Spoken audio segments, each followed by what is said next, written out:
Bonjour à toutes et à tous, bienvenue à la médiathèque de la Maison méditerranéenne des sciences de l'homme, à Aix-en-Provence, pour cette nouvelle séance de Livre Imam, Mondes arabes et musulmans. Je suis Thomas Pierret, chercheur à l'Institut de recherche et d'études sur les mondes arabes et musulmans, IREMAM, un laboratoire affilié au CNRS et à Aix-Marseille Université. Livre Imam est un cycle d'entretien organisé par l'IREMAM avec les auteurs d'ouvrages académiques récents sur les mondes arabes et musulmans. 3,5 millions, c'est le nombre de vidéos archivées par le site Syrian Archive, qui se donne pour mission de préserver la documentation des violations des droits de l'homme perpétrées dans le cadre du conflit syrien depuis 2011. 3,5 millions de vidéos, c'est énorme, mais cela n'en demeure pas moins qu'une partie de la quantité phénoménale d'images du soulèvement et de la guerre tournée en Syrie par des manifestants, activistes, journalistes, combattants des diverses parties belligérantes et citoyens ordinaires. De ce point de vue, donc, la crise syrienne est parfois décrite comme le conflit le mieux documenté de l'histoire.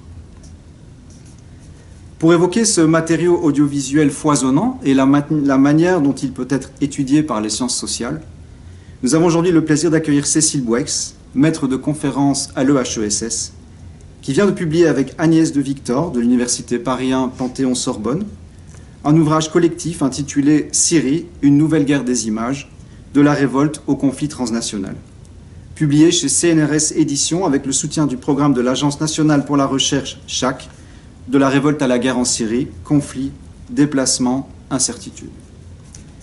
Notre invitée, Cécile Boueix, étudie depuis de nombreuses années les rapports entre audiovisuel et politique en Syrie, puisque son précédent ouvrage, paru en 2014, s'intitulait « Cinéma et politique en Syrie, écriture cinématographique de la contestation en régime autoritaire, 1970-2010. » Depuis 2011, notre invité a porté son attention sur l'évolution de cette production cinématographique syrienne, dans le contexte de la révolte et du conflit, ainsi que sur les vidéos vernaculaires qui constituent l'objet principal du livre dont nous discuterons aujourd'hui. On comprend dès lors qu'une grande force de ce livre, Syrie, une nouvelle ère des images, est l'excellente connaissance du terrain dont font preuve ses auteurs. Cette connaissance nourrit un souci permanent de contextualisation des images étudiées, qui sont pensées dans leur continuité avec le réel, mais qui sont aussi mises en résonance avec leur contexte virtuel, c'est-à-dire avec les autres vidéos auxquelles elles répondent ou dont elles s'inspirent. Bonjour Cécile Boueix. Bonjour Thomas. Votre ouvrage s'ouvre sur plusieurs témoignages recueillis auprès d'activistes syriens qui se sont engagés dans la documentation audiovisuelle de la révolte. Vous livrez également votre propre analyse des vidéos produites dans les premiers mois du soulèvement. Et ma question ici sera, pourquoi filme-t-on dans un tel contexte? Et j'ai bien conscience que les réponses à cette question sont multiples puisque, comme vous le montrez dans le livre, les pratiques filmiques évoluent en fonction des périodes et des acteurs concernés. Pour nous, c'était très important de commencer l'ouvrage par des entretiens, pour être avec ceux qui font les images, pour revenir à la genèse de l'acte de filmer et à la genèse de la révolte. Et c'était important que les preneurs d'images parlent de leur propre expérience, une expérience qui est toujours extrêmement localisée.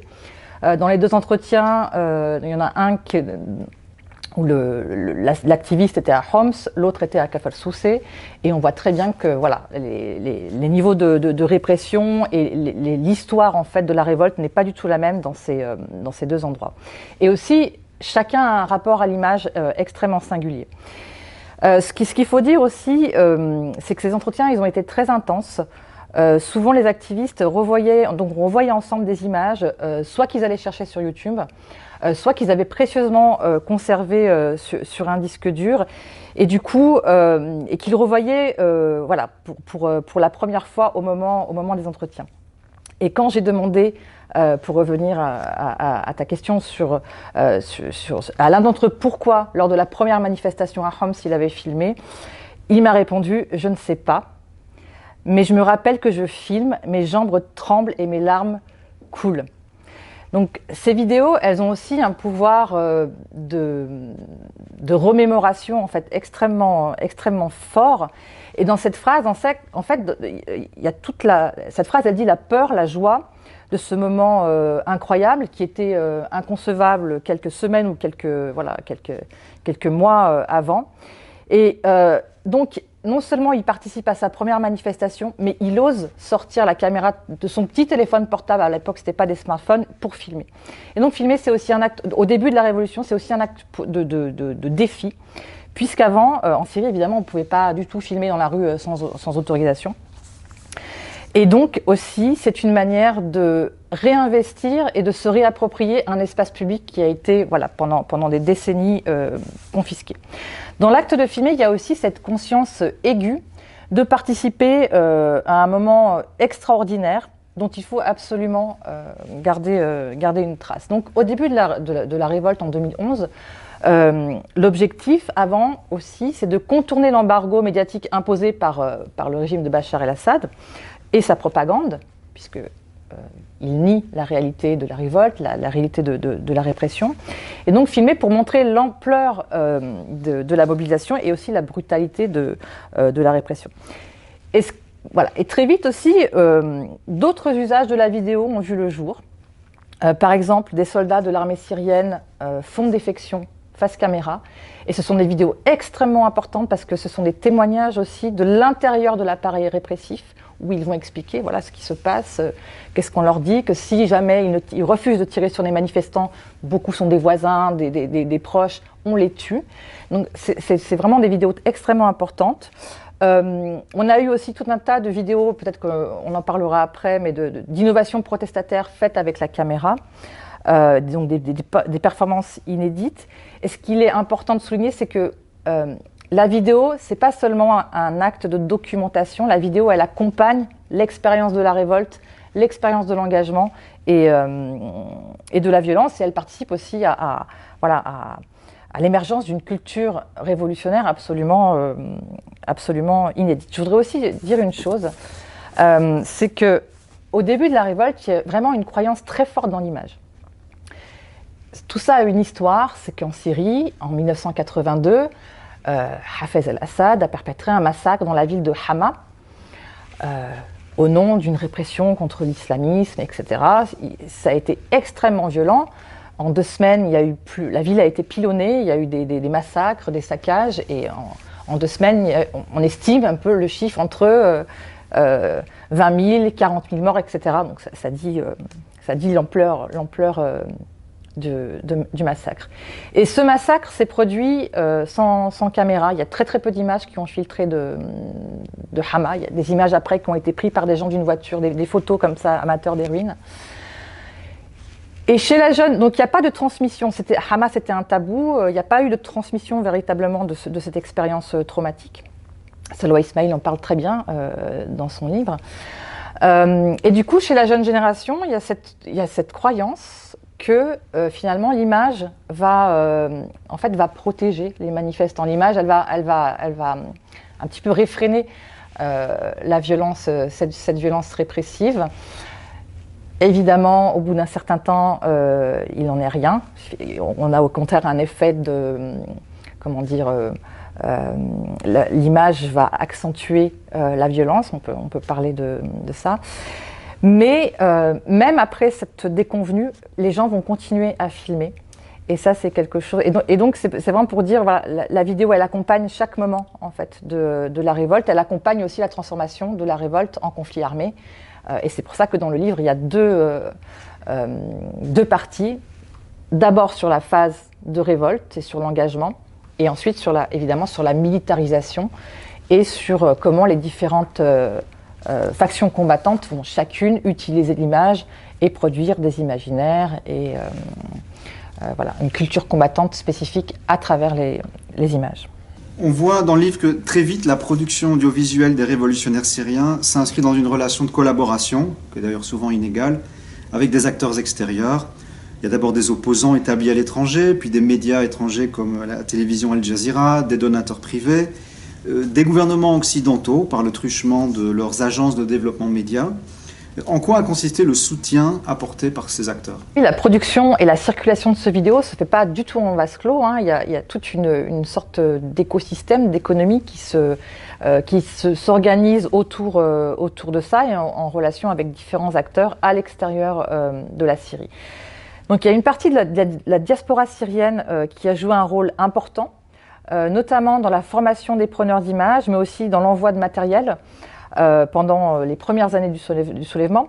Shamsi Serkis, l'un des auteurs de l'ouvrage, et aussi l'un des fondateurs de l'agence de presse Smart News, raconte en fait comment au début ils ont commencé avec une dizaine de Syriens à Paris à collecter et à relayer des vidéos et des informations, et aussi à collecter de l'argent auprès de la diaspora pour l'envoyer en Syrie pour l'achat de matériel de prise de vue, mais aussi des modems téléphoniques satellitaires pour assurer la transmission, puisque évidemment il y avait des coupures Internet.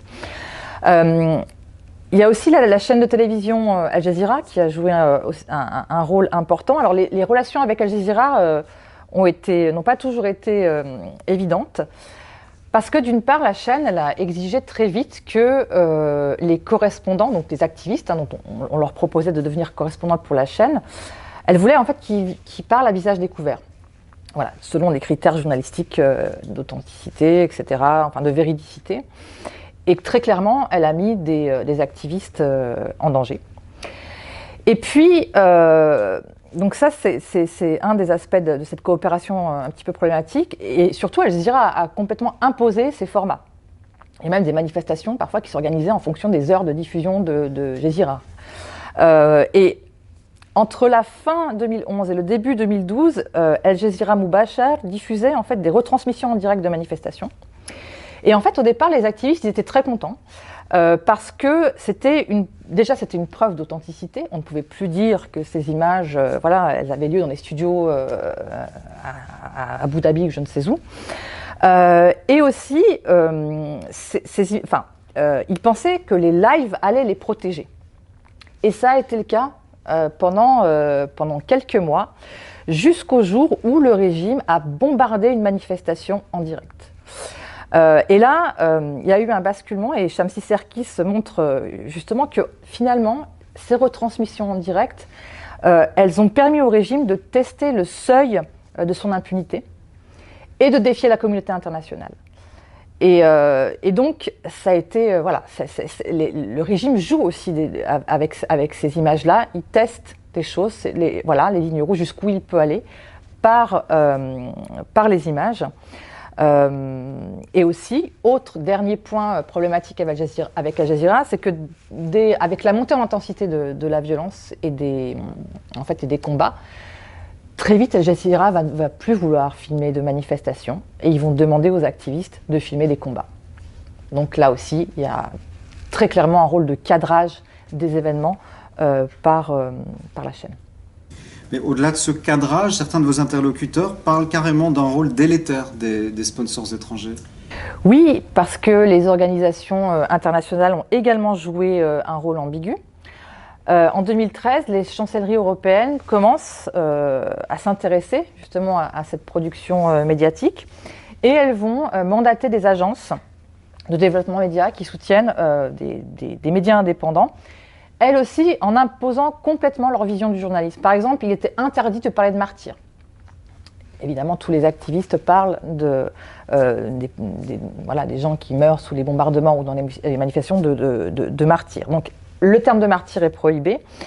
Et aussi, ces agences-là exigeaient des lignes éditoriales neutres, ignorant l'essence même de l'activisme médiatique en Syrie, justement né de la révolte, avec cet objectif assumé de faire tomber le régime de Bachar el-Assad.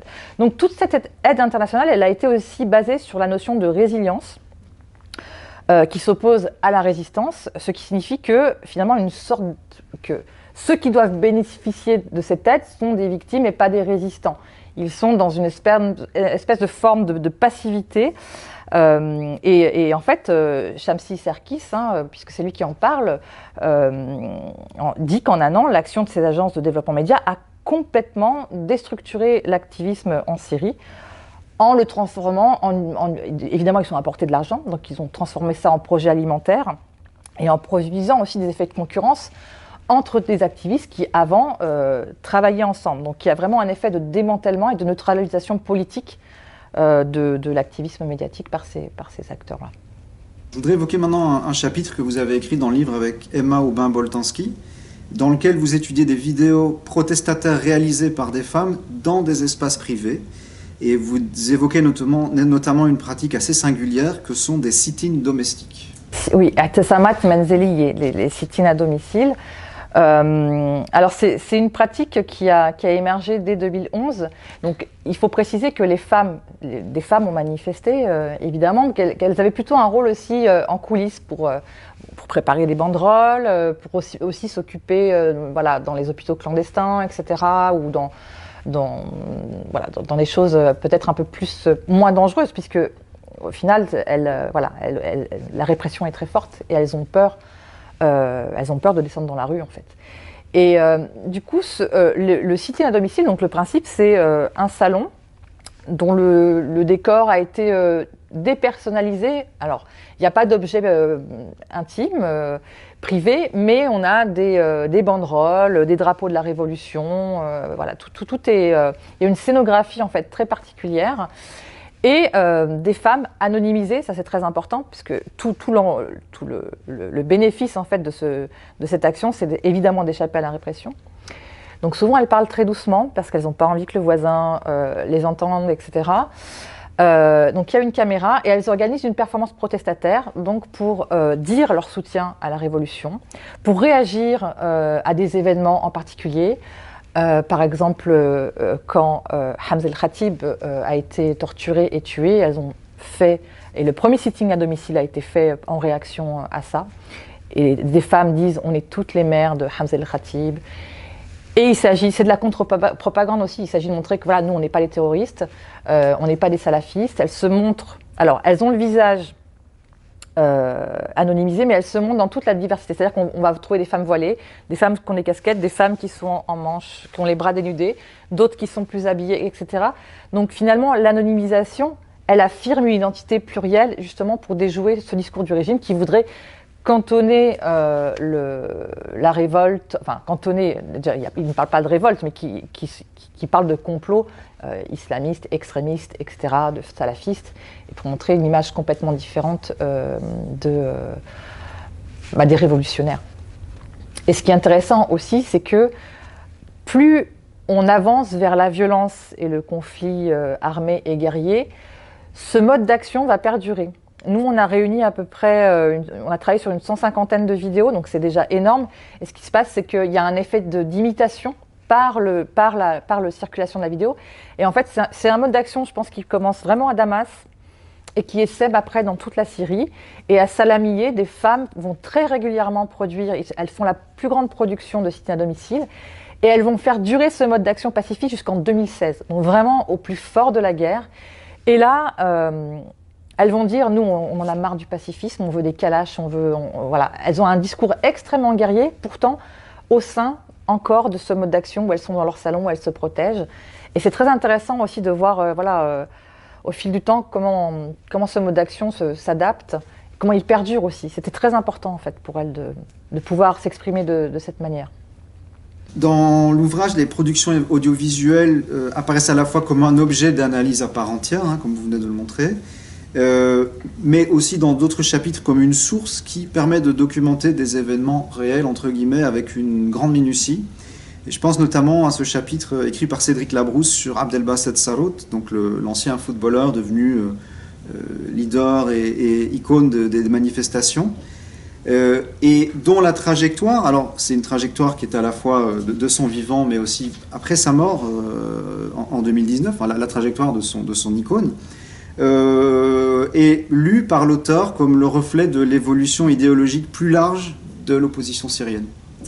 Précision méthodologique peut-être sur les différents chapitres, c'est que on a voulu montrer aussi qu'il y avait plusieurs approches, plusieurs manières en fait d'interroger et d'analyser les vidéos. Donc certains, par exemple, les analysent par catégorie pour voir comment elles vont accompagner l'engagement dans la révolte et dans la lutte armée, alors que d'autres l'envisagent plutôt comme une source, comme des documents qui vont permettre de reconstituer un événement précis ou une trajectoire, ou la trajectoire d'un activiste. Et c'est ce que fait Cédric Labrousse avec la figure iconique de Abdelbasset Sarout.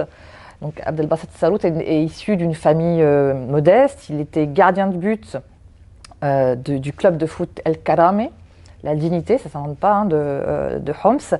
Et il animait les manifestations à Homs, où c'était incroyable quand Abdelbasset Sarout était sur la tribune, c'est-à-dire qu'il y avait une véritable ambiance de match de foot. Et il était capable d'enchaîner, il avait une voix magnifique. Il enchaînait les insultes à Hafez et à Bachar el-Assad, les chants révolutionnaires, et puis d'un coup il lançait un appel à la prière et il récitait des sourates coraniques. Donc c'était un mélange extrêmement... c'est aussi tout le côté subversif de la révolte. Et donc celui qui est appelé donc, le gardien de la révolution, Haris Saoura, Sarout a été énormément filmé. C'est-à-dire qu'il y a une production d'images autour de lui qui est assez considérable. Et ce qui est intéressant, c'est que voilà, de son premier, il avait fait une vidéo de défection en disant je démissionne du club de foot El Karame et je rentre dans la révolution. Donc il a fait cette vidéo jusqu'à son martyre en 2019. Donc vraiment, on a toutes les étapes de son engagement combattant. Et ce corpus considérable, oui. Et donc ces vidéos, elles montrent aussi comment il va jouer avec son image, il va peu à peu façonner son image, avec des moments aussi où il est très présent, avec des moments où il est beaucoup moins présent, où il vit des moments difficiles. Et aussi, il va utiliser plusieurs modes d'adresse. Donc, il va faire des vidéos où il est tout seul, où il va passer des messages. On le voit en manifestation, on le voit au combat, on le voit aussi en train de jouer au foot. Donc voilà, il va très bien maîtriser aussi cet outil-là. Voilà, Abdelbasset Sarout est passé un petit peu par toutes les phases en fait, de la révolution. Donc il a été révolutionnaire, il a été chef de brigade islamiste, il a aussi été attaqué par des groupes djihadistes, etc. Il a vécu un exil en Turquie, ensuite il est revenu à Idlib, il y a aussi toute sa circulation en fait. Voilà, il est revenu à Idlib où il a recommencé à diriger des manifestations. Donc il y a tous ces moments-là. Et jusqu'au moment où il meurt au combat. Et donc il est devenu vraiment un symbole et une figure héroïque qui incarne le courage, qui incarne la détermination et le sacrifice. Et c'est une figure, en fait, Abdelbasset Sarout, qui est capable de rassembler beaucoup de différentes nuances de l'opposition, et ça c'est très très important. Et évidemment, l'image a joué aussi un rôle essentiel et continue de jouer, puisque à chaque anniversaire de sa mort, il y a encore une fois sur YouTube, il y a et ailleurs dans les réseaux sociaux, il y a des hommages qui se font. Et donc voilà, c'est une figure héroïque qui s'est construite en partie par les images et qui continue de se construire. Dans le même type d'approche, il y a aussi un chapitre d'Anna Pougeot qui utilise des images vidéo pour reconstituer l'affaire des moniales du couvent de Saint-Thècle à Maaloula. Donc ces moniales avaient été prises en otage par des combattants du Front Al-Nusra dans les premières semaines de 2014. Et Anna Pougeot montre comment ces images placent les moniales, et à travers elles les chrétiens de Syrie, dans les récits concurrents du régime et de la rébellion. La contribution d'Anna Pougeot, elle restitue en fait une bataille des images et de récits autour de cette affaire des moniales de Maaloula. Et donc elle appuie son analyse en fait sur une quarantaine de vidéos. Alors, il y a des vidéos faites par des activistes, mais aussi il y a beaucoup d'extraits de journaux TV. Et donc elle va restituer les différents moments de cette affaire. Donc la prise du village de Maaloula par les rebelles en 2013. Ensuite, le départ des moniales la même année dans la ville de Yabroud qui est tenue par les rebelles, et leur retour à Damas en 2014 qui se négocie par un échange de prisonniers. Et ces vidéos, elles montrent comment finalement chacune des parties cherche à faire passer des messages et à instrumentaliser les moniales en les faisant témoigner ou en les filmant. Et évidemment, ce qui est très intéressant, et ce que montre Anna Pougeot, c'est qu'elle montre que les moniales, en fait, sont très en contrôle de leur communication et qu'elles essayent de résister justement à ces tentatives d'enrôlement. Dans la manière dont elles étaient habiles dans leur communication, par exemple, quand des journalistes leur demandaient voilà, si elles avaient été maltraitées par des combattants rebelles, si elles avaient été forcées de se convertir à l'islam, ou si, voilà, s'ils avaient commis des exactions, la mère supérieure, donc des moniales de Sainte-Thècle, qui gérait vraiment la communication, c'est souvent elle qui prenait la parole, elle se mettait à évoquer les miracles de Sainte-Thècle et elle disait qu'elles avaient été bien traitées. Et donc, elles essayaient d'afficher une neutralité envers les deux parties et elles ont systématiquement refusé toute allégeance au régime de Bachar el-Assad. Elles ne citaient jamais son nom, elles ne le remerciaient jamais. Et un journaliste, à un moment donné, demande leur opinion sur les événements, elles vont répondre par des prières, par exemple. Et c'est comme si aussi les moniales, la guerre n'avait pas, leur monde à elles ne pouvait et ne devait pas être affecté par la guerre. Et donc, évidemment, elles ont payé, parce que rester neutre, en fait, c'est dépasser déjà une ligne rouge, notamment avec l'institution ecclésiastique qui était complètement inféodée au régime. Et donc, les moniales ont été, elles ont été empêchées de retourner au monastère de Sainte-Thècle, qui a été pourtant inauguré en grande pompe en 2018. Et maintenant, elles sont recluses dans un monastère. Alors, vous me direz, dans un monastère, on est reclus, mais là, elles ont pas de visite, interdiction de sortie. Et donc, elles ont payé très cher cette neutralité. Et ce que je dirais, c'est que la plupart des auteurs ont un terrain antérieur en Syrie très long. C'est-à-dire que le terrain, travailler sur des vidéos, c'est pas travailler dans son coin, devant son ordinateur, c'est pas un terrain désincarné, c'est-à-dire qu'on a une expérience antérieure de la Syrie qui nous permet aussi de comprendre ce qui se joue aujourd'hui dans les vidéos. Et ça, cette interaction entre terrain réel et terrain des images, elle est très importante et c'est ce qu'on a aussi essayé de faire dans le livre.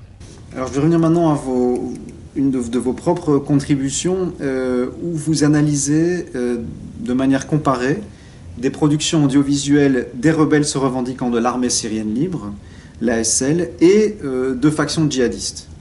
Et vous montrez qu'on est ici en présence de grammaires audiovisuelles profondément distinctes, puisque dans le cas de l'ASL, comme vous l'écrivez, tout est inventé, tandis que chez les groupes djihadistes, comme le Front al-Nusra, on puise dans des canons esthétiques qui sont déjà bien établis.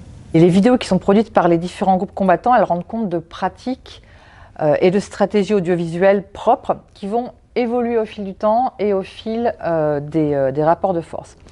L'ASL a agrégé en fait différentes factions combattantes directement issues de la révolte. Et c'est une entité particulièrement hétérogène et labile qui a dû partir de zéro et inventer ses propres codes et ses propres références.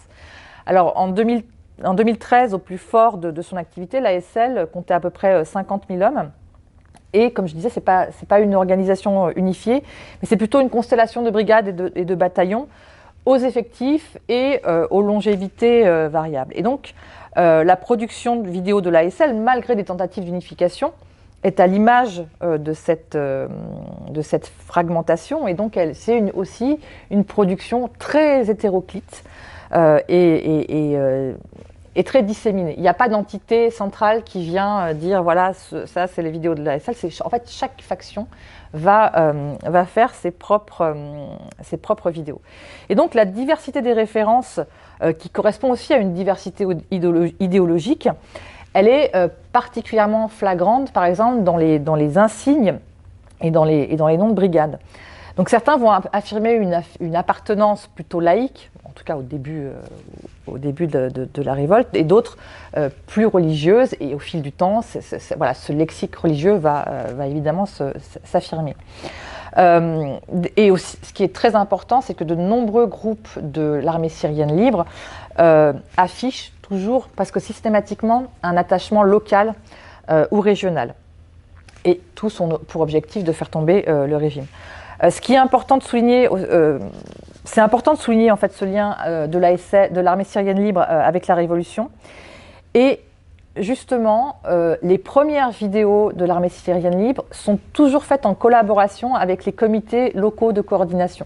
C'est-à-dire qu'on a vraiment une coopération entre des institutions civiles alternatives nées de la révolution.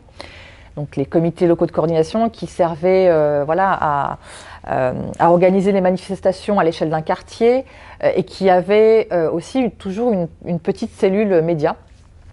Et donc, au départ, ce sont des activistes issus de ces comités qui vont filmer les combats. Et certaines vidéos de combat, notamment filmées en 2012, sont très très très frappantes parce qu'elles montrent vraiment l'amateurisme des combattants. Un équipement dérisoire, mais aussi l'amateurisme de ceux qui filment. Et il y a certaines vidéos où on voit quasiment rien. Et là, vraiment, on a une asymétrie des rapports de force qui saute aux yeux, non seulement dans les manières de combattre, mais dans l'image elle-même. Des vidéos de factions djihadistes, on a des choses très claires, très nettes, très scénarisées. Là, on est dans vraiment des fragments, on est dans un autre registre d'images, ce qui rend compte aussi d'où il se situait dans l'espace combattant et de quels moyens il disposait. Avec le temps, évidemment, ça a changé. La lutte armée se professionnalise et les moyens de communication aussi. Et petit à petit, aussi l'armée ne va plus avoir cette coopération avec les comités locaux de coordination. Et donc, ils vont avoir leurs propres entités médiatiques, leurs propres, la personne dévouée à filmer les combats. Et donc, ils vont avoir leur propre cellule média. Et là, on va être vraiment dans la promotion. On va changer de registre avec des chaînes YouTube, avec des comptes Facebook, Twitter, etc. Et là, on a des stratégies de communication avec, alors les vidéos là, on a des images très nettes, montage rythmé, musique tonitruante un peu sur le modèle de Jazeera, mais instrumentale, ça c'est important de le préciser. Et l'idée, c'est vraiment de montrer les hommes, les armes, les actions, les victoires. Il faut promouvoir, il faut montrer ce qu'on fait aux autres et éventuellement à des sponsors qui attendent aussi de voir. Il y a certaines vidéos qui ont été monnées contre des armes, comme Stéphane Tarnowski l'a montré et comme je le reprends aussi dans l'un de mes articles. Alors ces productions audiovisuelles, elles mobilisent des références qui sont très différentes des groupes djihadistes et chacun le fait évidemment sciemment. Donc certains groupes vont afficher les drapeaux de la révolution. Il faut évidemment se distinguer dans l'espace combattant et chaque symbole, chaque référence va avoir cette fonction-là. Par exemple, dans les vidéos de l'armée syrienne libre, on trouve rarement de chants de anachid, chants religieux a cappella, alors que c'est systématique dans les vidéos djihadistes. Et ensuite, chaque groupe va avoir ses anachids, ses chants particuliers, etc. Donc voilà, c'est tout un tas de références culturelles qui sont très très reconnaissables en fait dans l'espace combattant et aussi encore une fois pour des sponsors éventuels. Pour ce qui est des groupes djihadistes, là il y a déjà une culture audiovisuelle qui est préexistante. Et là, on n'est pas du tout dans l'éclatement de la production telle qu'on peut la voir dans l'armée syrienne libre. Là, à chaque fois, il y a des entités, tout est centralisé en fait. Les combattants ne peuvent pas du tout filmer tout seuls. Et s'ils le font, comme ça s'est passé avec des combattants de l'EI, c'est toujours très étudié. C'est quelque chose qui est très maîtrisé avec l'EI, même si on a parfois l'impression qu'on a des vidéos amateurs, tout ça est très très très maîtrisé. Donc on est beaucoup plus dans la maîtrise chez les groupes djihadistes. Et ce qui est très frappant, c'est que dans les vidéos djihadistes, il n'y a jamais d'indicatif de lieu et de temps. On va avoir une date de l'hégire, mais on n'a pas de date précise. Alors que dans les vidéos de l'armée syrienne libre, il y a toujours ce souci d'authentification des vidéos, de montrer chez les djihadistes, ils sont dans un temps autre, aussi dans un rapport au lieu et dans leur présence en Syrie qui est absolument déterritorialisée, et donc dans un temps aussi eschatologique de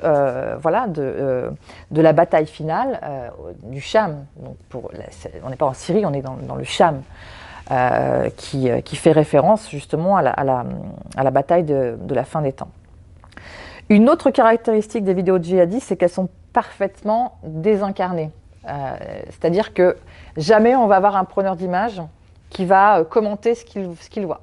On a vraiment affaire à des techniciens, les cadres en général sont très fixes. Voilà, les preneurs d'images n'existent pas. Dernier point, chez les djihadistes, on ne voit jamais des combattants blessés ou morts. Alors que dans les combattants de l'ASL, il y a énormément de vidéos hommages, on peut voir des combattants blessés, on peut voir les derniers moments des combattants, etc. Chez les djihadistes, il y a une espèce d'aseptisation de la violence du côté des combattants, qui contraste complètement avec la violence, l'exhibitionnisme de la violence, des vidéos d'exécution, mais aussi celles beaucoup plus brutes de corps déchiquetés, de civils, qui sont là en fait pour légitimer le djihad. Donc on a vraiment des stratégies aussi dans la monstration de la violence qui sont très codifiées. Alors là, ce que vous venez d'évoquer, ce sont des canons esthétiques djihadistes qui sont hérités des productions audiovisuelles de la décennie précédente, du djihad en Irak, ou même avant cela du djihad en Tchétchénie. Mais vous montrez aussi que dans le cas de l'État islamique spécifiquement, l'évolution de la situation sur le terrain va induire quand même des innovations en matière de langage audiovisuel. Avec l'État islamique et sa production audiovisuelle, on change vraiment de paradigme. En tout cas dans l'usage qu'en faisaient les groupes djihadistes, et surtout à partir de 2014 avec l'instauration du califat. Et cette conquête territoriale qui est sans précédent dans l'histoire du djihadisme, elle va orienter une partie importante de la production audiovisuelle vers le recrutement. Un recrutement qui se veut massif. Et dès lors, il s'agit de montrer la mise en place des institutions, leur bon fonctionnement, de montrer que sous le califat, tout fonctionne, qu'il y a un dynamisme de la vie économique. Donc là, on va avoir des vidéos un peu qui ressemblent à des vidéos d'entreprise. C'est très étonnant. Hein. Ça contrevient tout à fait avec l'idée qu'on peut se faire des vidéos de l'État islamique. Il s'agit aussi de montrer, de présenter le djihad comme une aventure, comme une expérience accessible. Et donc on a aussi une démocratisation du djihad qui avant était quand même réservée avec Al-Qaïda à une élite combattante et religieuse. Et donc là, on a une massification du recrutement qui correspond, donc dans beaucoup de vidéos de recrutement, à une déréalisation de la guerre. Alors il y a très peu de vidéos de combat déjà dans les vidéos de l'EI, de l'État islamique, et quand il y a des vidéos de combat, elles sont vraiment présentées sur un mode ludique, en empruntant des codes du jeu vidéo. Donc on a beaucoup de vidéos où le spectateur est placé à la place du sniper, avec le viseur, etc., avec des replays, ça déréalise vraiment non seulement la cible, mais aussi l'action parce que le sniper est protégé, il est très loin de sa cible, donc on a ce type de vidéo. Et d'autres vidéos où le combat est présenté aussi comme un jeu d'aventure. Autre innovation avec l'État islamique, c'est l'hyper-individualisation de la figure du combattant, qui ont été représentés par des ambassadeurs, alors au sens marketing du terme, très clairement choisis pour leur physique. Et d'ailleurs, c'est tout l'objet de la campagne des Mujahtweets, qui a été lancée en 2014, où des jeunes recrues, souvent des étrangers, c'est une campagne qui avait été faite par l'agence El Hayat, donc qui est destinée vraiment à l'Occident. Et donc ces jeunes recrues nous parlent dans de courtes vidéos de la vie quotidienne au sein du califat. On y voit des combattants qui déambulent dans les marchés, colorés, manger des plats exotiques, etc. Ils sont évidemment, ils ont des très bonnes relations avec la population. Et cette propagande, elle met vraiment en scène la normalité. Et les combattants sont paradoxalement présentés comme des garants, presque des garants de la paix. Donc il y a tout un renversement qui se fait à l'adresse de celles et ceux qui voudraient faire la hijra vers les terres du Cham. Vous faites une autre comparaison dans le livre s'agissant des images de torture et d'exécution, alors celles qui sont tournées par le régime, par des combattants du régime d'une part, et d'autre part par l'État islamique. Et vous expliquez que ce qui distingue ces images, ça n'est pas le degré de violence qu'elles donnent à voir, qui est insoutenable dans les deux cas, mais plutôt le fait qu'elles s'inscrivent dans ce que vous appelez des régimes de visibilité très différents. Malheureusement, on connaît tous les vidéos d'exécution de l'État islamique. C'est-à-dire que même si on ne les a pas vues, on a une idée, on imagine ce qu'elles pourraient être. Et ces vidéos ont été largement relayées, commentées par les médias. Mais les vidéos de torture et d'exécution filmées par des soldats de l'armée régulière syrienne ou par des agents des services de renseignement sont très très peu connues, alors qu'elles sont évidemment beaucoup plus nombreuses. Alors évidemment, il est impossible de les quantifier sur YouTube, parce que YouTube n'est pas un site d'archives, et certaines ont probablement disparu, mais on peut, si on doit donner un chiffre, moi je dirais qu'on peut quand même les estimer à 1 millier de vidéos de torture de ce genre, ce qui est quand même assez conséquent. Alors ce sont des vidéos qu'on trouve surtout entre 2011 et 2013, et elles ont émergé quelques mois après le début de la Révolution sur le label de vidéos fuitées, Moussarrab, fuitées. Et en fait, ce sont des vidéos qui sont réalisées dans l'entre-soi militaire. Ces vidéos, elles ne sont pas du tout censées être diffusées publiquement. Et elles ont fuité sur Internet par plusieurs canaux. Soit elles ont été récupérées par des opposants auprès de militaires contre de l'argent. Il y a beaucoup de corruption au sein de l'appareil militaire syrien. Ou alors, des fois, elles ont été trouvées directement sur les portables de soldats qui avaient été capturés ou tués. Donc en fait, à la base, ces vidéos-là, elles sont mises en ligne par des activistes pour dénoncer la violence et l'humiliation subies par les civils, et donc pour inciter à la révolte. Néanmoins, beaucoup suggèrent que le régime a incité ce genre de fuite, à la fois pour terroriser la population, et aussi pour attiser la haine communautaire. Parce que dans ces vidéos, la plupart des soldats, la plupart des agents de la sécurité sont alaouites, comme le clan Assad. Et donc voilà, ce sont des hypothèses qui sont mises en avant pour dire que c'est aussi une stratégie du régime pour terroriser la population. Et de fait, aucune mesure n'a été prise pour empêcher les soldats et les membres des services de sécurité de continuer à faire ça. Donc on est face à une espèce de diffusion semi-clandestine sur Internet qui est tolérée, voire encouragée par le régime, et qui donc reste cantonnée à un public, entre guillemets, syrien. Ce sont des vidéos, alors c'est l'extrême inverse des vidéos de Daesh.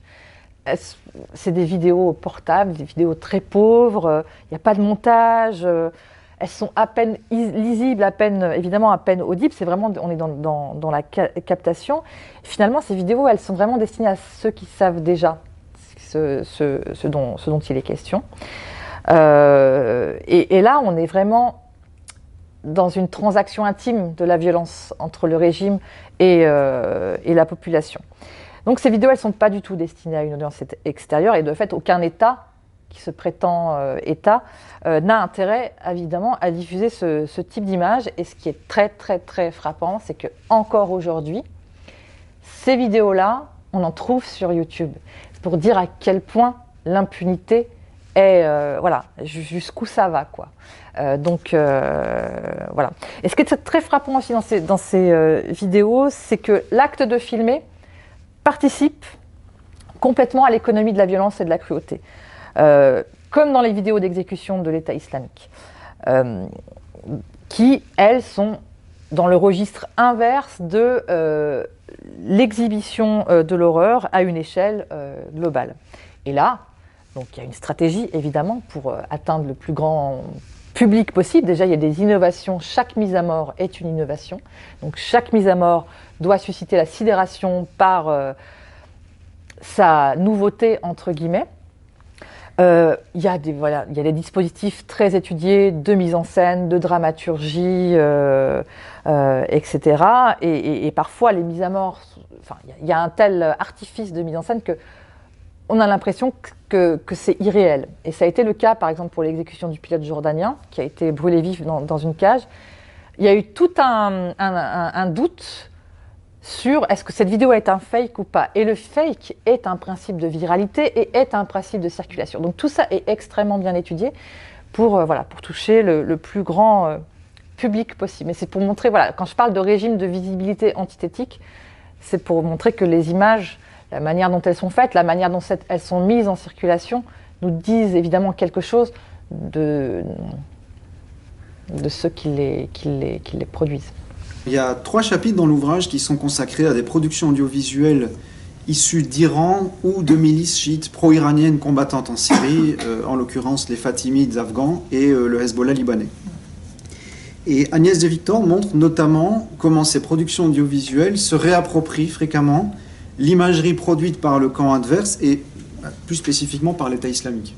Dans la deuxième partie de l'ouvrage, on circule dans différents camps et dans différents groupes combattants, toujours pour interroger les usages de l'image, les imaginaires qu'ils produisent, et leur circulation aussi pour voir comment parfois ils font système et se répondent. Ce qui est important dans le livre, c'est que les images, elles sont jamais analysées séparément. On essaye de voir comment elles peuvent être pensées ensemble. Et dans le dernier chapitre du livre, Agnès de Victor montre comment un blockbuster iranien représente l'État islamique à travers sa production audiovisuelle, mais aussi en reprenant ses codes. Alors ce film, il faut quand même en dire quelques mots, parce qu'il a été réalisé en 2017 et il est financé par le Corps des gardiens de la Révolution islamique. Et c'est le premier film en Iran qui parle de l'intervention iranienne en Syrie, évidemment selon la ligne officielle qui veut que la présence iranienne en Syrie se justifie par du conseil militaire, de la formation ou de l'aide aux civils.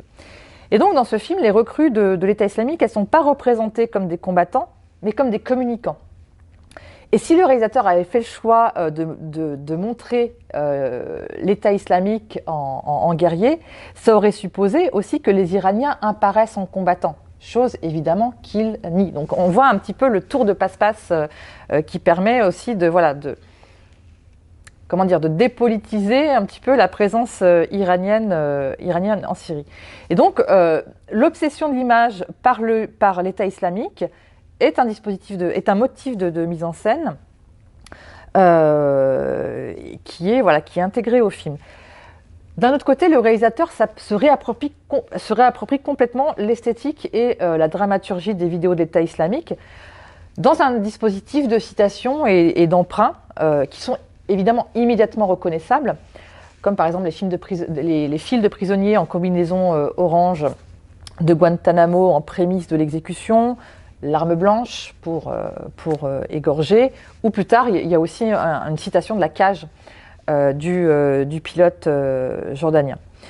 À un moment du film, le réalisateur fait une sorte de remake d'une des vidéos d'exécution de l'État islamique qui avait eu lieu dans l'amphithéâtre romain de Palmyre en 2015. Donc, il s'agissait là de soldats syriens qui avaient été tués à l'arme à feu par des adolescents.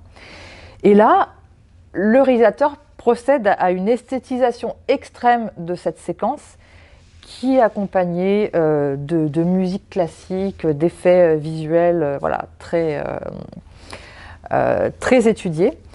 Et Agnès de Victor souligne ce goût pour la spectacularisation particulièrement, paradoxalement partagé entre le cinéaste iranien et l'ennemi. Et évidemment, cette vision ultra esthétisante et scénarisée de la guerre sert aussi à une vision complètement dépolitisée.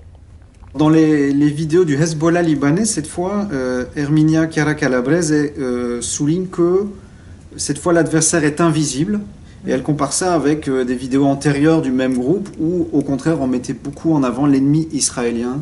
Oui, tout à fait. En fait, la présence du Hezbollah en Syrie déjà était effective depuis 2011, mais elle est reconnue officiellement qu'en 2013. Et cet engagement du Hezbollah en Syrie va générer en fait un réajustement idéologique. L'ennemi n'est plus l'occupant israélien et la cause n'est plus celle de la libération du Liban. Donc la production audiovisuelle va accompagner cette mise à jour idéologique pour justifier l'intervention en Syrie.